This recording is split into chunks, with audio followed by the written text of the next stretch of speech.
Hi viewers, welcome to శస్త్ర vibes. Already university వాళ్ళ ranks అనేవి రిలీజ్ చేయడం జరిగింది. సో అందరూ కూడా ర్యాంక్స్ చెక్ చేసుకున్నారు అనుకుంటున్నాను. 500 లోపు ర్యాంక్స్ ఎవరికైతే వచ్చాయో వాళ్ళందరికీ కూడా సీట్ అలాట్మెంట్ అనేది చేశారు.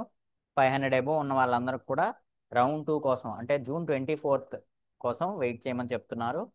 సో లాస్ట్ టైం కూడా ఇంతే జరిగింది. సో ఎవరు కూడా బాధపడాల్సిన అవసరం లేదు.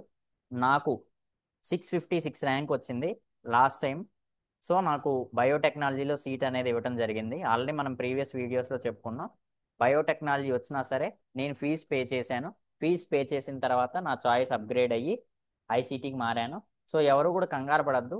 ఫస్ట్లో అంతే ఇస్తారు. సో మెనీ క్యాన్సిలేషన్స్ జరగటం వల్ల చాలామంది ఫీజు పే చేయకుండా వెళ్ళిపోవటం వల్ల వాళ్ళ అడ్మిషన్ అనేది క్యాన్సిల్ అయిపోతుంది. సో ఎవరికైతే రౌండ్ 1 అలాట్మెంట్ రిజల్ట్స్ అన్నీ కూడా వచ్చాయో వాళ్ళందరూ కూడా ఖచ్చితంగా ఫీజు పే చేయండి. ఫీజు పే చేస్తేనే మీ ఆప్షన్ అనేది చేంజ్ అవ్వడానికి ఛాన్స్ ఉంది. ఒకవేళ మీరు ఫీజు పే చేయలేదు అంటే మీరు ఫర్దర్ ఏ రౌండ్లో కూడా పార్టిసిపేట్ చేయడానికి లేదు.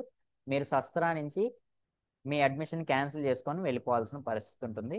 సో మీకు సీట్ వచ్చింది కాబట్టి మీరు ఆ సీట్ని లాస్ అవ్వమాకండి. సో అందరూ కూడా ఎవరికైతే సీట్ వచ్చిందో వాళ్ళ బేసిస్ మీద వాళ్ళ ఇంట్రెస్ట్ మీద సీట్కి మనీ పే చేయండి.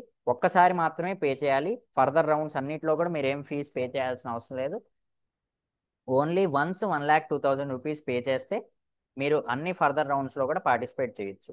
Thanks for watching this video. మీకు ఇంకా ఫర్దర్గా ఏమైనా డౌట్స్ ఉంటే ఖచ్చితంగా కామెంట్ చేయండి. మేము ప్రతిదానికి కూడా రిప్లై ఇస్తాం. With in minutes or hours మీకు వెంటనే రిప్లై వస్తుంది. సో ఈ వీడియో కనుక మీకు ఇన్ఫర్మేటివ్గా అనిపించినట్లయితే లైక్ చేయండి, అలాగే షేర్ చేయండి. Thanks for watching.